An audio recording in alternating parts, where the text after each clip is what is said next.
समाविष्ट गावांपैकी नागाव येथील जिल्हा परिषद उच्च प्राथमिक शाळेत वार्षिक स्नेह संमेलन उत्साहात आणि आनंदमय वातावरणात पार पडले। 1939 पासून ही शाळा शिक्षण प्रसाराचे कार्य अविरतपणे करत असून स्नेह संमेलन हा येथील शालेय परंपरेतील एक महत्त्वाचा सोहळा ठरलाय। स्नेह संमेलनाच्या निमित्ताने विद्यार्थ्यांनी विविध सांस्कृतिक कार्यक्रम सादर केलेत। नृत्य, नाटिका, हास्य विनोद आणि डीजेवर ताल धरत विद्यार्थ्यांनी उपस्थितांची मने जिंकलेत।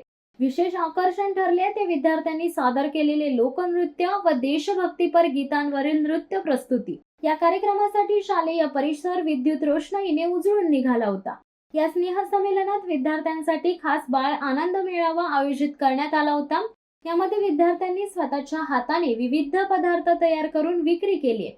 लिंबू सरबत, वडापाव, समोसा, शीरखुर्मा, फळांचा मिक्स ज्यूस, भेळ, चायनीज पदार्थ, ताक आदी विविध प्रकारच्या चटकदार पदार्थांचा ग्रामस्थ आणि पालकांनी आस्वाद घेतलाय। विद्यार्थ्यांनी स्वतः व्यावसायिक दृष्टिकोन ठेवून पदार्थ सादर केलेत, याची विशेष दखल उपस्थितांनी घेतली। या कार्यक्रमाला स्थानिक लोकप्रतिनिधी, ग्रामस्थ, तरुण मंडळी, महिला वर्ग, शालेय व्यवस्थापन समिती, स्वयंसेवक, शिक्षक, शिक्षिका, शाळेच्या मुख्याध्यापिका Bhosale madam, Subhash Kanse sir, Prakash Patil sir, Sangeeta Gaikwad madam यांचा मोठा सहभाग लाभलाय। सर्वांनी मेहनत घेत शाळेच्या या परंपरेला पुढे नेण्यासाठी योगदान दिले। अशा प्रकारच्या उपक्रमांमुळे विद्यार्थ्यांचा आत्मविश्वास वाढतो, तसेच त्यांना विविध कौशल्ये आत्मसात करता येतात। नागाव शाळेचे हे वार्षिक स्नेह संमेलन उत्साहात पार पडले आणि उपस्थितांनी विद्यार्थ्यांच्या प्रतिभेचे कौतुक केले। नमस्कार, मी संगीता नामदेव गायकवाड, जिल्हा परिषद शाळा नागाव या ठिकाणी विज्ञान पदवीधर म्हणून कार्यरत आहे। सर, तुम्ही आमच्यापर्यंत पोहोचलात, आमच्या मुलांची गुणवत्ता जाणून घेतली, त्यांच्याबद्दल तुम्ही जे काही प्रश्न विचारले त्या माध्यमातून कळतं की तुम्हाला सुद्धा शिक्षणाविषयी किती कळकळ आहे आणि तुम्ही तुमच्या चॅनलच्या माध्यमातून आमच्यापर्यंत येऊन ते जाणून घेतलं, याचा मला खरोखर आनंद होत आहे आणि म्हणून तुमच्या शिवसत्ता चॅनलचं मनापासून आभार व्यक्त करते आणि आपलंही आभार व्यक्त करते। मॅडम, आतापर्यंत ज्या आपल्या शाळेमध्ये वार्षिक स्नेह संमेलनाचे कार्यक्रम झाले, या कार्यक्रमामध्ये एक आनंद मेळावा किंवा लहान मुलांच्या नाट्यछटा, डान्स अशा प्रकारचे कार्यक्रम झाले, काय सांगा त्याबद्दल? नमस्कार, जिल्हा परिषद शाळा नागाव यांची मी मुख्याध्यापिका म्हणून बोलते आहे आणि हा माझा सर्व शिक्षक वर्ग, सहकारी वर्ग आहेत। आमच्या शाळेमध्ये दरवर्षी बाल आनंद मेळावा, स्नेहसंमेलन, आणखीन अनेक विविध उपक्रम हे होतच असतात। या उपक्रमांमध्ये सर्व याची यशस्वीतता ही आमच्या शाळा व्यवस्थापन कमिटी आणि आमचे ग्रामस्थ, आमचे गावकरी, गावातली तरुण मंडळं जी आहेत या सर्वांच्या सहकार्याने आणि पालकवर्गांच्या सहकार्याने हे कार्यक्रम आम्ही दरवर्षी नियोजित वेळेमध्ये करत असतो। यावर्षीसुद्धा आमचा बाल आनंद मेळावा आणि स्नेहसंमेलन याचा कार्यक्रम खूप सुंदररित्या पार पडलेला आहे आणि या सर्वाचं यश हे आमच्या ग्रामस्थांचं, शाळा व्यवस्थापन समितीचं, माजी सहकारी वर्ग आणि आमचे छोटी छोटी जी आमची लहान मुलं आहेत त्या सर्व मुलांचं, विद्यार्थ्यांचं आहे। 1939 साली या शाळेची स्थापना झालेली आहे। आता आम्ही ह्या शाळेमध्ये 2019 पासून कार्यरत आहोत आणि हे माझ्या बाजूला जे उभे आहेत कणसे सर, हे 2009 पासून या शाळेमध्ये आहेत। तर या शाळेची जी आम्ही ऐकलेली आहे, गुणवत्तेमध्ये विकास झालेला आहे, शैक्षणिक विकास झालेला आहे, विज्ञानामध्ये जिल्ह्यापर्यंत ही शाळा गेलेली आहे। त्याचप्रमाणे विविध गुणदर्शन स्पर्धा इथे तालुका स्पर्धेमध्ये आणि विभागीय स्तरापर्यंत म्हणजे ठाणे जिल्ह्यापर्यंत या शाळेने मजल मारलेली आहे। त्याचप्रमाणे अनेक खेळामध्ये प्रावीण्य प्राप्त केलेले आहेत। खूप कबड्डी, नंतर खो खो, लंगडी यासारख्या खेळांमध्ये आणि वैयक्तिक जे खेळ आहेत या सर्व खेळांमध्ये या शाळेने तालुकास्तर, जिल्हास्तर इथपर्यंत आमचे खेळाडू जाऊन आलेले आहेत। अतिशय सुंदर असं हे गाव आहे।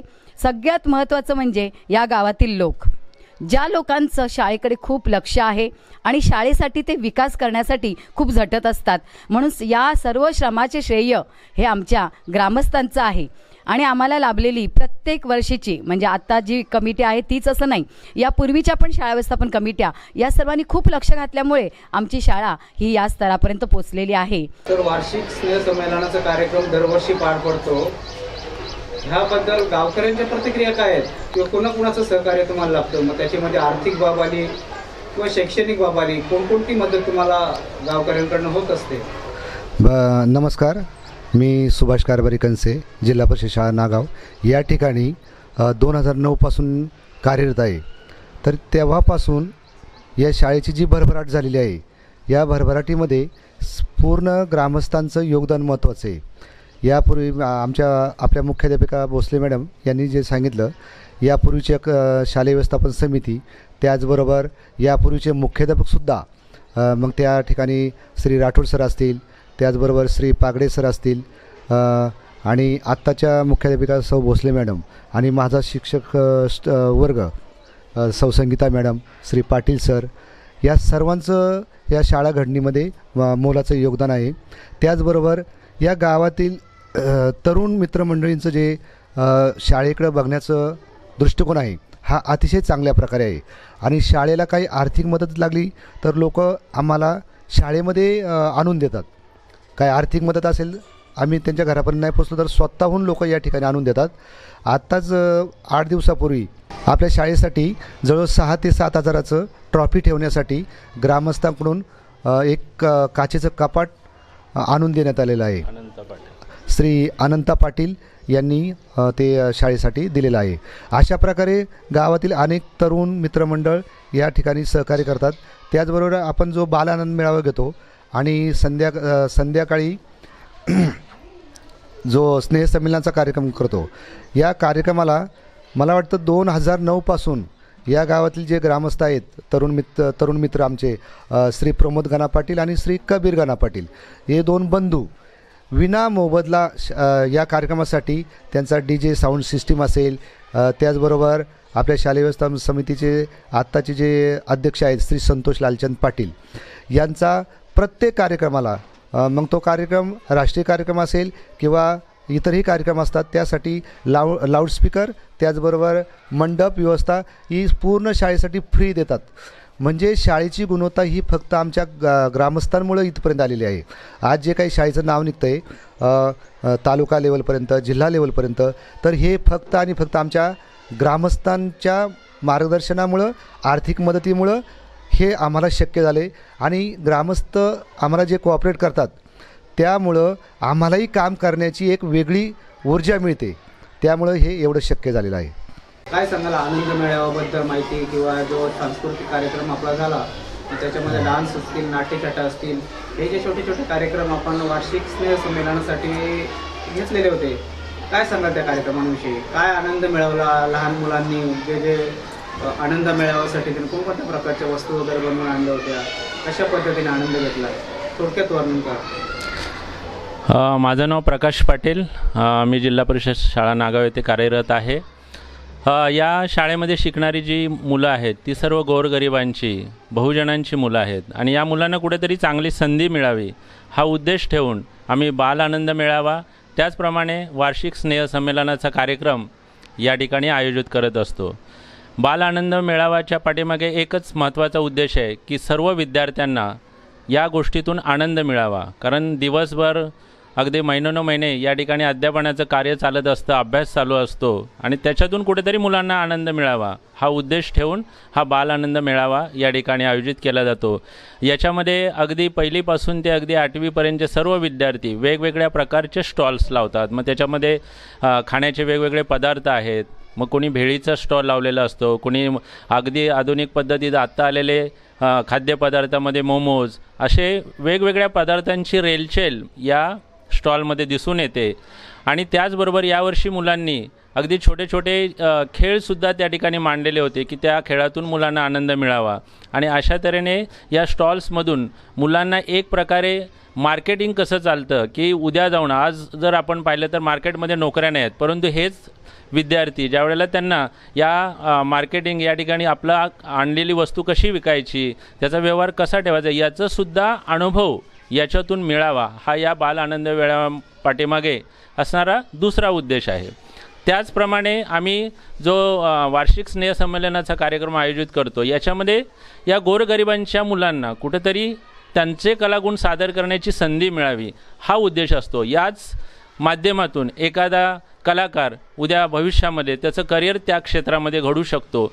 आणि हे आयोजित करत असताना आम्ही देशभक्तीपर गीतं, महाराष्ट्र गीतं, त्याचप्रमाणे विविध जी आपली सांस्कृतिक कला आहेत त्याला अनुसरून आम्ही कार्यक्रम आयोजित करतो आणि या माध्यमातून आपली माय मराठी वाढवण्याचं, त्याचप्रमाणे मुलांच्या कलागुणांना वेगवेगळ्या बाबीतून वाव मिळावा हा उद्देश याच्या पाठीमागे असतो. आणि खरोखरच आमचे सर्व ग्रामस्थ, आमची शालेय व्यवस्थापन समिती वेगवेगळ्या प्रकारे आम्हाला मदत करत असते. म्हणजे अगदी नृत्य बसवायचं असेल तर त्यावेळेलासुद्धा पालकांचं सहकार्य असतं. त्याचप्रमाणे या ठिकाणी जी काही आर्थिक मदत लागेल, मग ती स्पीकर स्वरूपात असेल, मंडप स्वरूपात असेल किंवा मुलांना अगदी नाश्ता खाऊ त्या कार्यक्रमाच्या दरम्यान द्यायचं असेल, तर अशा वेळेलासुद्धा पालकवर्ग मोठ्या प्रमाणात सहकार्य करतो. आणि जर आपण पाहिलं तर नागाव शाळेचा हा जो उत्कर्ष होत आहे याच्या पाठीमागे पालकवर्ग, शालेय व्यवस्थापन समिती, दानशूर व्यक्ती यांच्या माध्यमातून, म्हणजे एक गाव एका शाळेला किती मोठ्या स्तरापर्यंत नेऊ शकतं याचं उत्तम उदाहरण म्हणजे आमचं नागाव गाव आहे. शिवसत्ता times news bureau, Navi Mumbai. दे धडक बेधडक वृत्त देणाऱ्या आपल्या शिवसत्ता टाइम्स न्यूज चॅनलला लाल बटन दाबून सबस्क्राईब करा आणि बेल आयकॉनला क्लिक करायला विसरू नका.